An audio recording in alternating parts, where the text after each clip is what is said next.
Bonjour, nous sommes le mercredi 10 décembre 2014 et je voudrais vous parler de rapport entre pouvoir et savoir.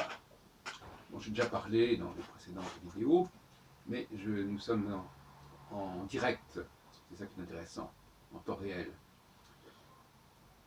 Le pouvoir,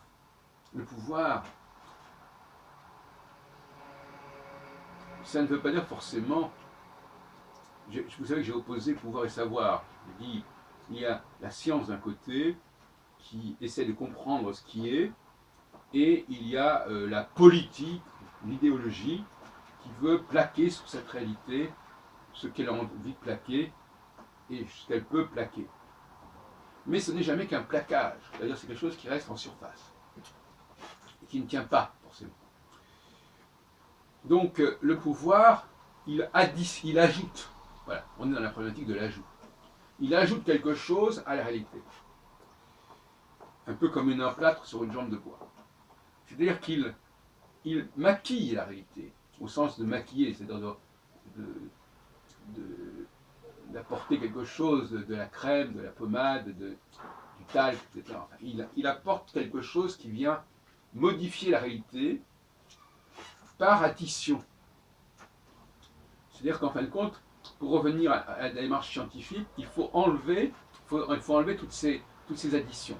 Et c'est le rôle de l'historien comme le rôle du scientifique, c'est de se débarrasser de fausses représentations, de rajouts, de choses qu'on a mis par-dessus.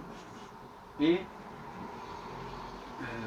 donc, voyez-vous, le rôle du savoir, c'est en quelque sorte, effectivement, de s'opposer au pouvoir, ou plus exactement, de défaire ce que le pouvoir a construit. De défaire les mirages, les constructions, comme ça, les châteaux de cartes, que le pouvoir met en place et qui ne vont pas tenir debout très longtemps. Et malheureusement, les femmes sont beaucoup plus dans le pouvoir que dans le savoir, et elles sont les objets, elles sont les véhicules du pouvoir. C'est-à-dire qu'effectivement, elles sont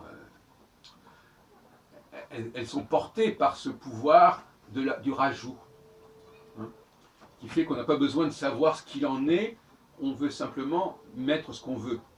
Et c'est toute l'idéologie égalitariste, voilà, paritariste. On va rajouter quelque chose, on va imposer quelque chose, on va poser et imposer quelque chose, et puis ça ne tient pas tellement. D'où le fait que ce que font les femmes, c'est souvent très, très friable, très fragile, très précaire, et ça n'est pas retenu, ça ne tient pas la route. Alors que ce qui est de l'ordre du savoir, c'est quelque chose de beaucoup plus ancré dans la réalité. Donc c'est une seconde réalité qui est par-dessus la première, et le maquillage, effectivement, le poudrage est typique de cette démarche féminine du pouvoir qui veut masquer le réel, en fin de compte, qui veut se surimposer au réel.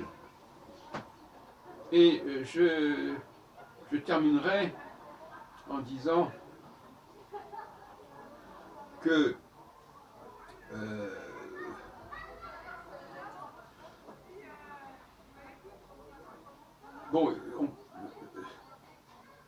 il y a des périodes où effectivement le pouvoir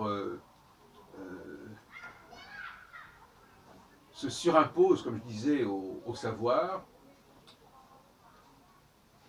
et des périodes où le savoir renverse le pouvoir, en quelque sorte.